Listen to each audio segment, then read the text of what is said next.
Bonsoir à tous, bienvenue sur France 3 Alpes. Prise d'otage symbolique dans une école primaire à Villefontaine. Des parents d'élèves retiennent l'adjointe au maire chargée de la vie scolaire. Ils protestent contre la fermeture d'une classe alors que les enfants étaient déjà rentrés. Et puis nous parlerons de Stéphane Lorenzo. Ce nageur handicapé a réussi un exploit, traverser la Manche à la nage. Enfin, pour les journées européennes du patrimoine, nous vous emmènerons découvrir un lieu magique, la Chartreuse du Reposoir où vivent les sœurs carmélites, un ordre contemplatif. Un des cloîtres du monastère sera exceptionnellement ouvert au public. On commence avec cette prise d'otage symbolique à l'école primaire Christophe Colomb dans le quartier populaire des Fougères à Villefontaine. Depuis hier, des parents d'élèves retiennent l'adjointe au maire chargée de la vie scolaire. Ils protestent contre la fermeture brutale du jour au lendemain, selon eux, d'une classe une semaine après la rentrée. Réaction d'incompréhension, voire de colère pour ses parents. Jean-Christophe Pain et Françoise Gué.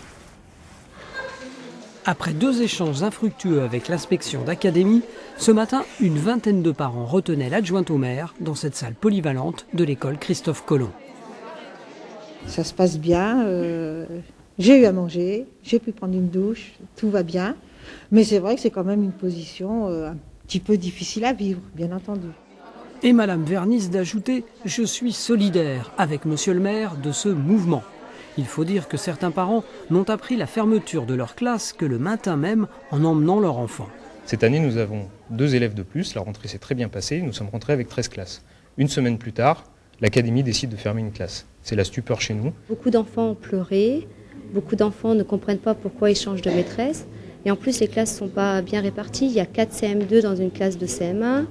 Enfin, je veux dire, ça a été fait un peu n'importe comment. Justificatif de cette fermeture a posteriori, beaucoup de familles auraient quitté le quartier cet été. Ce midi, le sous-préfet de la Tour du Pin finit par réunir quelques parents, l'inspectrice d'académie en personne, le maire, le conseiller général et le député autour d'une table presque ronde. 2 heures après, toujours pas vraiment d'explication sur la brutalité de la fermeture, mais un petit espoir de réouverture. Nous nous reverrons tout de suite après les vacances de la Toussaint. Ça veut dire que la classe pourrait rouvrir après. Si les effectifs qu'on nous annonce sont là, nous ferons, comme dans toutes les situations où nous avons des arrivées massives d'élèves, nous ferons face à ce moment-là. Dans le quartier des Fougères à Villefontaine, les parents s'inquiètent déjà d'une éventuelle 3e rentrée en novembre prochain. Et ce soir, la prise d'otage a pris fin. Les parents d'élèves réfléchissent à une autre forme d'action dans les jours qui viennent. Coup de théâtre politique maintenant avec